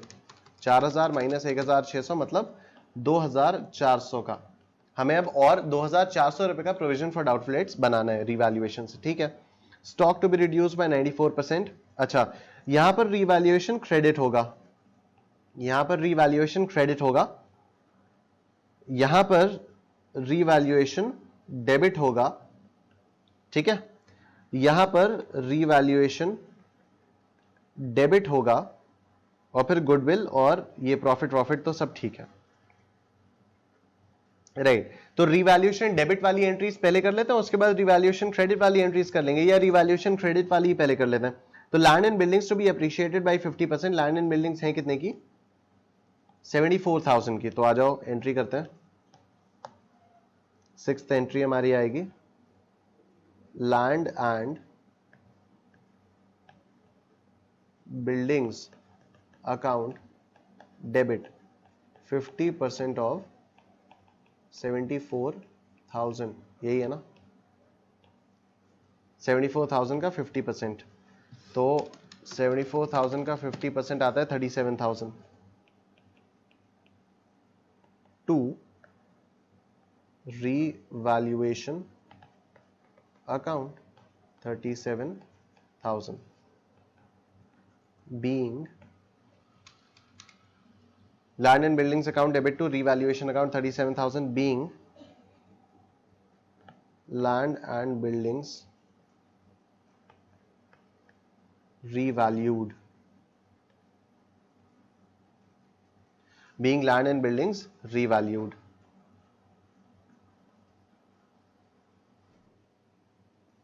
ठीक है, उसके बाद रिवैल्यूएशन अकाउंट डेबिट, पहले तो ये डेटर्स वाला, to provision for doubtful debts, to provision for doubtful debts account, कितना, 20% ऑफ 20,000 माइनस 1,600,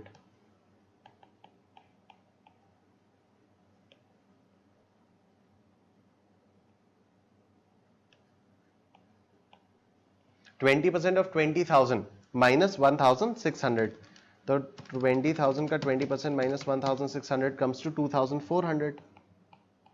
ठीक है, to stock 90, stock to be reduced to 94%, तो टू स्टॉक अकाउंट 94% पे इसकी वैल्यू लानी है, तो कितने का है स्टॉक, स्टॉक आपका बैलेंस शीट में है 20,000 रुपए का, 20,000 का स्टॉक है माइनस 94% ऑफ 20,000, तो 20,000 माइनस 94%, 1,200, 1,200 से आपको स्टॉक को गिराना है, तो ये आपका आ जाता है 3,600 being provision for doubtful debts created, या enhanced लिख दो, increased लिख दो, and value of stock reduced,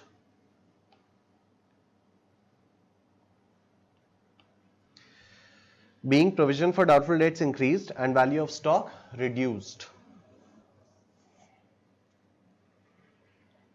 being provision for doubtful debts increased and value of stock reduced। अब देखो रिवैल्यूएशन में प्रॉफिट आ रहा है या लॉस आ रहा है, 37,000 से क्रेडिट हुआ है, 3,600 से डेबिट हुआ है, डेफिनेटली प्रॉफिट है, तो revaluation account debit 37,000 minus 3,600 to Amitabh's capital account, to Abhishek's capital account, to Amrish's capital account,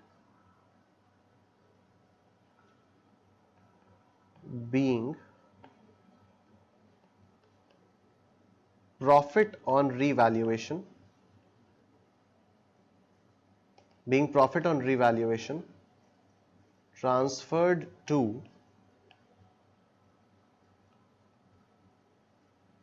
partners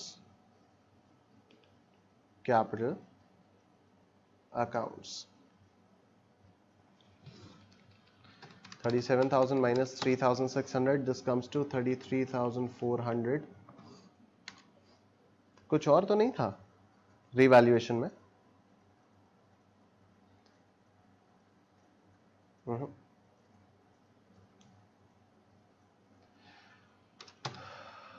11,133 अरे बाप रे बाप 11,133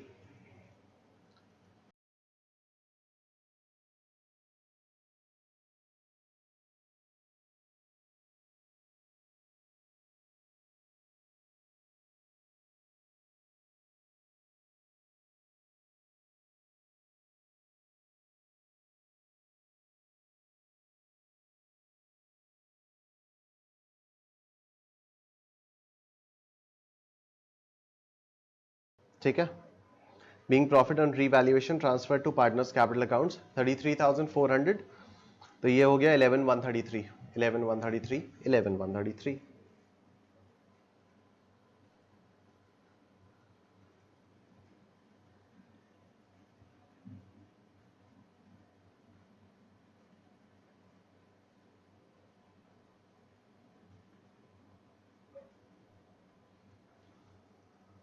ठीक रिवैल्यूएशन वाला हो गया नेक्स्ट देखते हैं ये हो गया ये हो गया ये हो गया स्टॉक भी हो गया goodwill to be valued at 1 year's purchase of the average profits of the past 5 years तो पास्ट 5 years का ये दिया हुआ है टोटल भी दिया हुआ है तो ठीक है आ जाओ गुडविल वाला करते हैं वर्किंग नोट बनाना पड़ेगा हम लोगों को तो मेरे ख्याल से एक पेज में आ जाएगा नेक्स्ट पेज पे बनाओ वर्किंग नोट्स सबसे पहला goodwill adjustment goodwill adjustment value of goodwill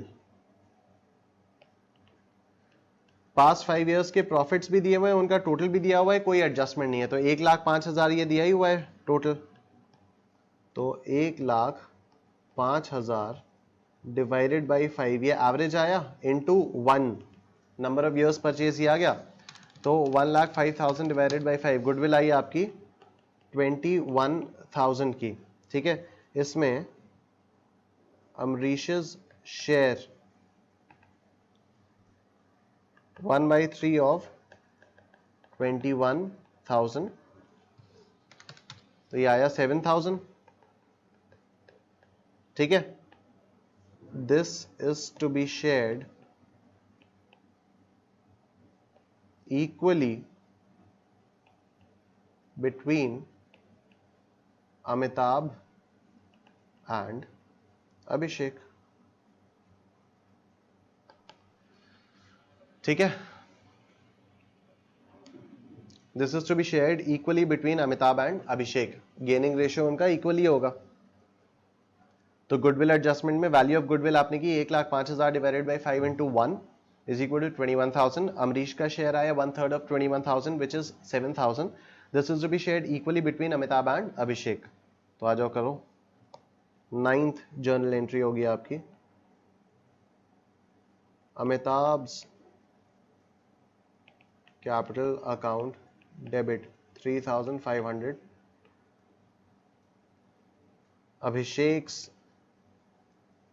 capital account debit 3,500 bracket में लिख दो half of 7,000 half of 7,000 to Amrish's capital account 7,000 being Amrish's share of goodwill being Amrish's share of goodwill shared between Amitabh and Abhishek in their gaining ratio bracket में डाल दो working note 1।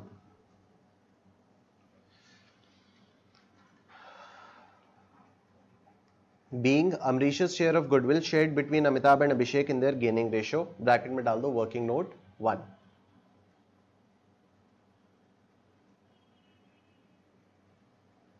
Amitabh's capital account debit half of 7,000, Abhishek's capital account debit half of 7,000 to Amrish's capital 7,000, being Amrish's share of goodwill shared between Amitabh and Abhishek in their gaining ratio.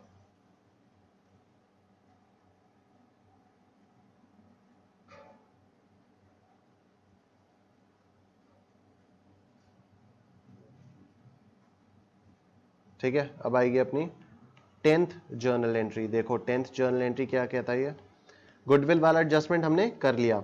Amrish's share of profits to the date of death be calculated on the basis of average profits of 3 completed years immediately preceding the date of death। तो कब इसकी death हुई है 31 मार्च 2018, तो मतलब 17, 16, 15 इन 3 सालों के profit का एवरेज, इन 3 सालों के प्रॉफिट का एवरेज। ठीक है, तो 18,000, 6,000 आ जाओ, ये वर्किंग नोट बनाएंगे। पहले तो जर्नल एंट्री करेंगे, profit and loss, profit and loss suspense account debit to Amrish's capital account, working note 2, being Amrish's share of profit to date of death, being Amrish's share of profit to date of death credited to his account, being Amrish's share of profit to the date of death credited to his account, working note 2 बनाए, calculation of Amrish's share of profit, average profit of last 3 years is equal to 18, 16, 20, 18,000, 16,000, 20,000 upon 3, 18,000 plus 16,000 plus 20,000 divided by 3, which comes to 18,000। ठीक है, Amrish's share is equal to 1/3 into 18,000 into कब death हुई है इसकी 31 मार्च, तो 3 महीने का 3/12, तो 18,000 into 1/3 into 3/12, this comes to 1,500। 18,000 का 3/12, तो 1 जनवरी से 31 मार्च तक का आएगा, उसका 1/3 अमरीश का शेयर आ जाएगा 1,500। तो average profit of the last 3 years आ गया 18,000, उसका अमरीश का शेयर निकाला तो 18,000 का 3/12 करके तो 3 महीने का प्रॉफिट आएगा, उसको 1/3 से मल्टीप्लाई कर देंगे तो 1,500 आ जाएगा। तो ये आ गया आपका 1,500, 1,500। ठीक है, इसके बाद ये भी हो गया, प्रॉफिट्स जॉइंट लाइफ पॉलिसी वाला भी सब हो गया। बस अब और कुछ करना नहीं है। अमरीश के कैपिटल में जितना भी बैलेंस है उसको अमरीश के एग्जीक्यूटर अकाउंट में ट्रांसफर कर देना है। तो देखो अमरीश के कैपिटल में कितना बैलेंस है, पहले तो ओपनिंग बैलेंस कितना था अमरीश का 40,000 का क्रेडिट बैलेंस, क्या हो गया भाई, अमरीश का 40,000 का क्रेडिट बैलेंस। ठीक है, तो 40,000 प्लस जनरल रिजर्व से कितना आया 2668 plus 600 plus 12,600 minus plus 3,000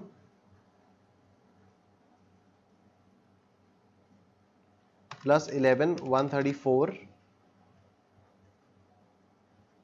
plus 7,000 और प्लस 1,500, तो ये आया 53,302। ये आया आपका 53,000 Amrish's capital account debit 53,302 to Amrish's executors account being transfer of Amrish's capital to his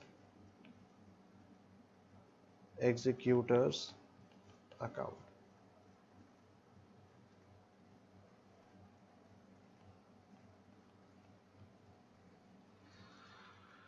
यह आपका प्रश्न समाप्त हो गया sir.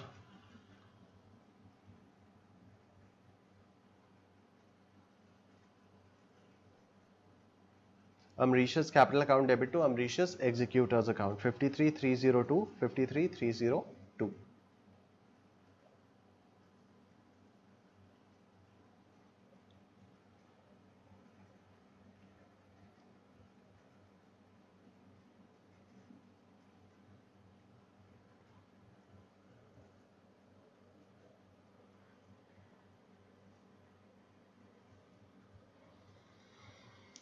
Done? Cool. Monica, Yedant and Zoya are in partnership sharing profits and losses equally. Zoya died on 30th June 2018, so sad. The balance sheet of the firm as of 31st March 2018 stood as liabilities, creditors, general reserve, capital accounts, Monica, Yedant, Zoya, assets, land and building, investments, stock and trade, trade receivables, less provision for doubtful debts, cash in hand, cash at bank. Okay. Now, in order to arrive at the balance due to Zoya, it was mutually agreed that land and building be valued at 1,75,000 rupees. Debtors were all good, no provision is required. Stock is valued at 13,500. Goodwill will be valued at 1 year's purchase of the average profit of the last 5 years. Zoya's share of goodwill be adjusted in the account of Monica and Yedant. बहुत ही obvious सी बात है. Zoya's share of profit from 1st April 2018 to the date of the death be calculated on the basis of average profit of the preceding 3 years. Okay. The profits of the preceding 5 years ending 31st March were 2018, 17, 16, 15, 14. Okay, ध्यान रखना 2018 ये descending order में दिया हुआ है, usually हम लोगों को असेंडिंग ऑर्डर में दिया रहता है, 14, 15, 16, 17, 18 इस तरह से दिया रहता है, यहां पर हम लोगों को इन लोगों ने उल्टा दिया हुआ है। You're required to prepare the revaluation account, capital accounts of the partners and the balance sheet of the firm as on 1st July 2018. Okay. Exam में आपके पास ये क्वेश्चन आएगा तो आप क्या करोगे, आप पहले पेज पे रिवैल्यूएशन अकाउंट का फॉर्मेट बनाओगे, दूसरे पेज पे पार्टनर्स कैपिटल अकाउंट्स का फॉर्मेट बनाओगे, तीसरे पेज पे बैलेंस शीट का फॉर्मेट बनाओगे और उसके बाद आप वर्किंग नोट्स के लिए जगह छोड़ोगे। मतलब वो तीसरे पेज के बाद चौथे पेज से आपके वर्किंग नोट्स शुरू होंगे। ठीक है, okay. Now revaluation account, partners capital accounts, हम लोग एकदम सीक्वेंशियली चलेंगे, हम लोग एकदम सीक्वेंशियली चलेंगे। तो बैलेंस शीट में देखो, creditors, general reserve, general reserve का क्या होता है, general reserve is what, undistributed profit. ठीक है, general reserve is undistributed, the non distributed profits. तो इसको change in constitution of the firm के टाइम में हम लोग क्या करते हैं, पार्टनर्स कैपिटल अकाउंट्स में ले जाते हैं their old profit sharing ratio. ठीक है, तो general reserve will be taken to the partners capital accounts in their old profit sharing ratio. तो पार्टनर्स कैपिटल अकाउंट्स के बैलेंसेस ये रहे, 1,75,000, 75,000, पहले आ जाओ इसको कॉपी कर लेते हैं, बाय बैलेंस ब्रॉट डाउन 1,75,000, 75,000, यही रहा। ठीक है, अब आप यहां पर करोगे bye general reserve. General reserve कितने का है, 12,000 रुपए का जनरल रिजर्व है, 12,000 का जनरल रिजर्व है और इनके प्रॉफिट शेयरिंग रेशियो जो है वो है इक्वल, मतलब 1:1:1, मतलब 12,000 को 3 इक्वल पार्ट्स में डिवाइड किया जाएगा तो हर पार्टनर के हिस्से में 4,000 रुपए जाएगा। ठीक है, जनरल रिजर्व का ट्रांसफर हो गया। ओके, लाइबिलिटी साइड खत्म, यहां पर कोई अक्यूमुलेटेड लॉसेस मेरे ख्याल से नहीं थे, land and building, investment, stock and trade ना, कोई अक्यूमुलेटेड लॉसेस नहीं है। अब आ जाओ इधर, In order to arrive at the balance due to Zoya, it was mutually agreed that land and building be valued at 1,75,000 rupees. Land and building originally 1,50,000 की है, इसकी वैल्यू बढ़ानी है. एसेट की वैल्यू अगर बढ़ानी है तो हम लोग एसेट को डेबिट करेंगे, रीवैल्यूएशन को क्रेडिट करेंगे. तो रीवैल्यूएशन अकाउंट में हम लोग यहां पर लिखेंगे by land and building account. ठीक है, 1,75,000 माइनस 1,50,000. ठीक है सर, तो ये आ जाएगा 175 माइनस 150, 25,000 ये आ गया. Next, debtors were all good, no provision is required. Okay, यहां पर बैलेंस शीट में हम लोग देख सकते हैं कि 2,000 रुपए का प्रोविजन फॉर डाउटफुल डेट्स बना हुआ है. ठीक है, इसकी क्वेश्चन कह रहा है कि अब हम लोगों को कोई जरूरत नहीं है, तो अब इस प्रोविजन फॉर डाउटफुल डेट्स को हम लोगों को राइट ऑफ करना है. ठीक है, वी नो कि प्रोविजन फॉर डाउटफुल डेट्स का एक क्रेडिट बैलेंस होता है. क्रेडिट बैलेंस को अगर राइट ऑफ करना है मतलब इसको हम लोगों को डेबिट करना होगा. तो provision for doubtful debts account को हम लोग डेबिट करेंगे. अगर आप लोगों को ये कंफ्यूजन है कि प्रोविजन फॉर डाउटफुल डेट्स का क्रेडिट बैलेंस कैसे होता है, तो आइए सर एक चीज मैं आप लोगों को और बता देता हूं. बैलेंस शीट की जो एसेट साइड है, इसमें सारे वो वाले अकाउंट्स आते हैं जिनका डेबिट बैलेंस होता है. राइट, लैंड एंड बिल्डिंग का डेबिट बैलेंस, इन्वेस्टमेंट्स का डेबिट बैलेंस, सबका डेबिट बैलेंस है. यहां पर एक आइटम आता है लेस में लिख के. ये लेस में लिख के आ रहा है, मतलब इसका क्रेडिट बैलेंस है. अगर इसका डेबिट बैलेंस होता है तो यहां पर लेस करके थोड़ी आता है, एज इट इज आ जाता है प्रोविजन फॉर डाउटफुल डेट्स. ठीक है, तो इसका क्रेडिट बैलेंस होता है. हम लोगों को इसको राइट ऑफ करना है, मतलब we have to debit this provision for doubtful debts account. तो हम लोग यहां पर करेंगे by provision for doubtful debts. कितना अमाउंट है? 2,000 रुपए. ठीक, next, stock is valued at 13,500 rupees. Okay, stock कितने का था? 15,000 का था. स्टॉक की वैल्यू कम करनी है, एसेट की वैल्यू कम करनी है, मतलब एसेट को क्रेडिट करना है, तो रिवैल्यूएशन होगा debit. To stock in trade. कितना का था? 15,000 का था. कितने का कर देना है? 13,500 का कर देना है.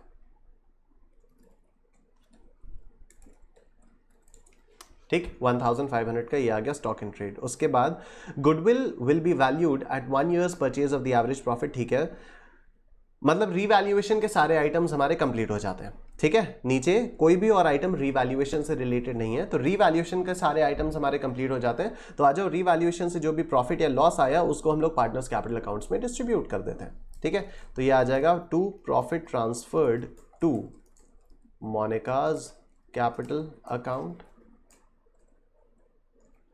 इसको वाइट कर दूं.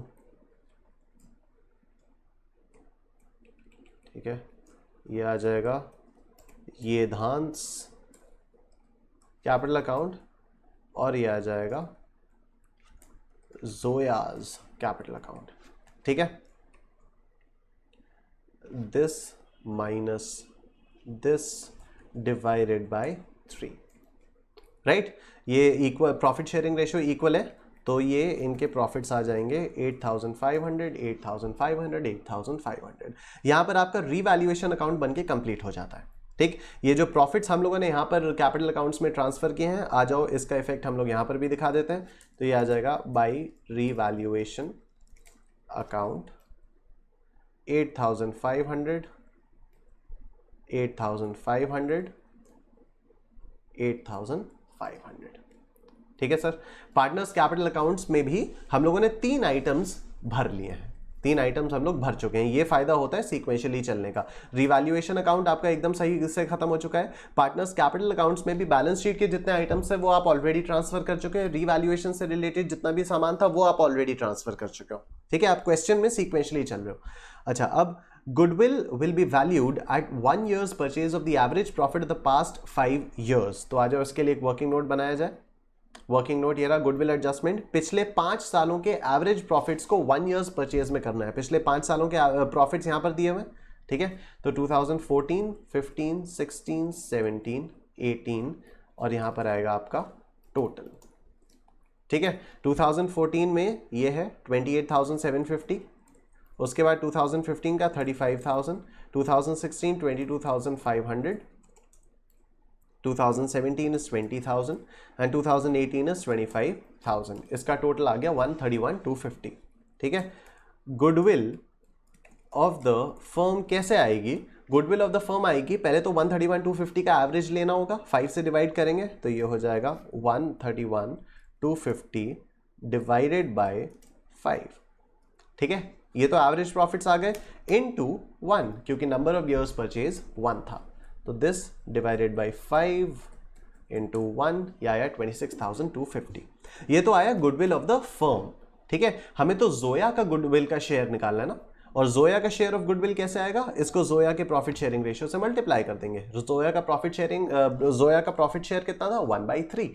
3 partners equal profit sharing ratio, तो मतलब 1/3 1/3 1/3। तो जोयाज शेयर ऑफ गुडविल आ जाएगी 26,250 डिवाइडेड बाई 3, 26,250 डिवाइडेड बाई 3, तो ये आ गया 8,750।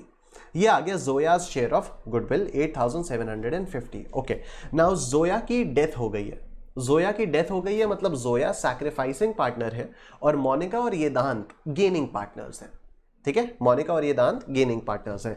क्या क्वेश्चन में कहीं पर भी हम लोगों को न्यू प्रॉफिट शेयरिंग रेशियो के बारे में कोई इंफॉर्मेशन दी हुई है? नहीं, क्वेश्चन में कहीं पर भी न्यू प्रॉफिट शेयरिंग रेशियो के बारे में कोई इंफॉर्मेशन नहीं दी हुई है। मतलब जो ओल्ड प्रॉफिट शेयरिंग रेशियो है वही आपका न्यू प्रॉफिट शेयरिंग रेशियो है और वही आपका गेनिंग रेशियो है, ठीक है। तो ओल्ड प्रॉफिट शेयरिंग रेशियो क्या था, मोनिका और येदांत के बीच में इक्वल था, मतलब 1:1 था।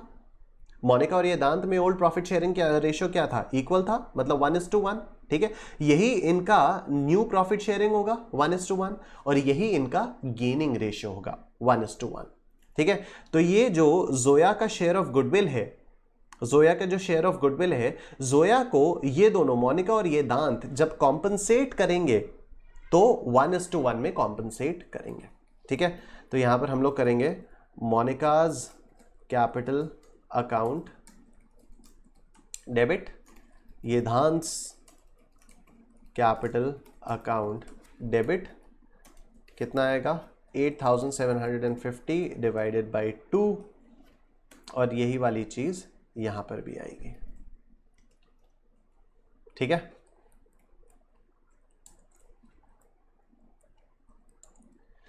यहां आ जाएगा टू जोयाज कैपिटल अकाउंट, ठीक है। अब इस गुडविल वाली एंट्री को हम लोग पार्टनर्स कैपिटल अकाउंट्स में पोस्ट करेंगे, तो यहां हम लोग लिखेंगे टू जोयाज कैपिटल अकाउंट ब्रैकेट में वर्किंग नोट 1। मोनिका कितने से डेबिट हुई थी, मोनिकास कैपिटल अकाउंट डेबिट 4375 से, और ये दांत का भी कैपिटल 4375 से हुआ था, ठीक है। तो Monika's capital account debit to Zoya's capital account 4375 और ये दांत का भी इतने से ही 4375 से। आज मैं लिंक ही कर देता हूं, क्या फायदा मैन्युअली लिखने का, क्या हो गया भाई आपको, नहीं चलोगे क्या, ये 4375, ठीक है। तो Monika's capital account debit Zoya's capital account 4375, ये Dhan's capital account debit to Zoya's capital account 4375। अब इधर आ जाएगा by Monika's capital account working note 1, और यहां पर आ जाएगा बाय ये Dhan's capital account working note 1, और जोया में आ जाएगा 4375, ठीक है। तो मोनिका और ये धांत की ये जो गुडविल एडजस्टमेंट वाली एंट्रीज थी उनकी भी पोस्टिंग हमारी कंप्लीट हो चुकी है, राइट। अच्छा, इसके बाद जोया's share of profits from 1st April 2018 to the date of death be calculated on the basis of average profits of the preceding 3 years, ठीक है। आज इसको निकालते हैं, तो एक अलग से वर्किंग नोट बनाएंगे, calculation of Zoya's share of profits, ठीक है। प्रीसीडिंग 3 इयर्स के एवरेज प्रॉफिट्स का निकालना है, तो प्रीसीडिंग 3 इयर्स कौन से होंगे, ये 3 होंगे, 2018, 17 और 16, ठीक है। तो 2016, 2017, 2018, 16 is 22,500, 17 is 20,000 and 18 is 25,000, ठीक है। ये आया टोटल, ठीक है। एवरेज प्रॉफिट कितना आया, दिस डिवाइडेड बाय 3, ठीक है। अब हम लोगों को ये जोया की डेथ कब हुई है, 30 जून को हुई है, ठीक है ना, 30 जून को, मतलब 1 अप्रैल से 30 जून तक के प्रॉफिट्स कितने होंगे, अप्रैल मई जून, 3 महीने के प्रॉफिट्स फ्रॉम 1 अप्रैल 2018 टू 30 जून 2018, ये आ जाएगा आपका 22,500 इंटू 3/12, ठीक है ना, 3 महीने के प्रॉफिट्स निकालने, तो ये हो जाएगा इंटू 3/12, राइट। अब इसमें से जोया का शेयर कितना आएगा, जोयाज शेयर ऑफ प्रॉफिट्स, ये आएगा 5625 डिवाइडेड बाय 3। जोया का प्रॉफिट शेयर कितना है, 1/3, तो दिस डिवाइडेड बाय 3, जोया का प्रॉफिट शेयर आ गया आपका 1875, ठीक है। जोया का जो प्रॉफिट शेयर आया वो आया 1875। तो आ जाओ, अब इसको भी हम लोगों को जोया के कैपिटल अकाउंट में क्रेडिट करना होगा, तो यहां पर हम लोग लिखेंगे by PL suspense account working note 2, ठीक है। तो ये आ गया आपका 1875। क्लियर सर, ये आ गया बाय पीएल सस्पेंस अकाउंट 1875। क्या कोई और इंफॉर्मेशन क्वेश्चन में है? नहीं, कोई और इंफॉर्मेशन क्वेश्चन नहीं है। Profit for the preceding years, ये सब कुछ कंप्लीट हो चुका है। अब आ जाओ, जोया के अकाउंट में जितना भी बैलेंस है, जोया के अकाउंट में जितना भी बैलेंस है उसको हम लोग दे देंगे जोया के एग्जीक्यूटर्स को। तो टू जोयाज एग्जीक्यूटर्स अकाउंट, ठीक है, दिस माइनस ये ऊपर वाला, और उसके बाद यहां पर आ जाएगा to balance carried down, this minus ये वाला, ये आ गया 1,08,125, और दिस माइनस दिस 83,125, ठीक है सर। तो हमारा पार्टनर्स कैपिटल अकाउंट्स भी बनके तैयार हो गए। अब हमें बैलेंस शीट बनानी है, तो बैलेंस शीट बनाने के लिए हम पुरानी बैलेंस शीट के एक एक आइटम को देखते हैं और पोस्ट करना शुरू करते हैं। क्रेडिटर्स एज इट इज रहेंगे, क्रेडिटर्स एज इट इज रहेंगे 20,000 के, क्योंकि क्रेडिटर्स में कोई चेंज नहीं हुआ था। जनरल रिजर्व खत्म हो चुका है। कैपिटल अकाउंट्स, कैपिटल अकाउंट्स में we have Monica and we have ये धान, ठीक है। मोनिका का कैपिटल कितना है, मोनिका का कैपिटल यहां से मिलेगा 1,08,125। ये दांत का कैपिटल कितना है, ये दांत का कैपिटल यहां से मिलेगा 83,125, ठीक है। और भूल मत जाइएगा जोया को भी, क्योंकि जोया के एग्जीक्यूटर्स हैं, जोयाज एग्जीक्यूटर्स अकाउंट, जोयाज एग्जीक्यूटर्स अकाउंट, इसका बैलेंस कहां से मिलेगा, ये रहा 98,125, ठीक है। कैपिटल अकाउंट्स में मोनिका ये दांत जोया हो गया। पुरानी बैलेंस शीट की लायबिलिटीज में अब कुछ नहीं बचा है। आ जाओ एसेट्स में देखते हैं। तो सबसे पहले land and building, land and building में कुछ अप्रिसिएशन या डेप्रिसिएशन था क्या? हाँ ये है, तो देखो 25,000 का अप्रिसिएशन है। तो लैंड एंड बिल्डिंग की ओरिजिनल कितनी थी, 1,50,000,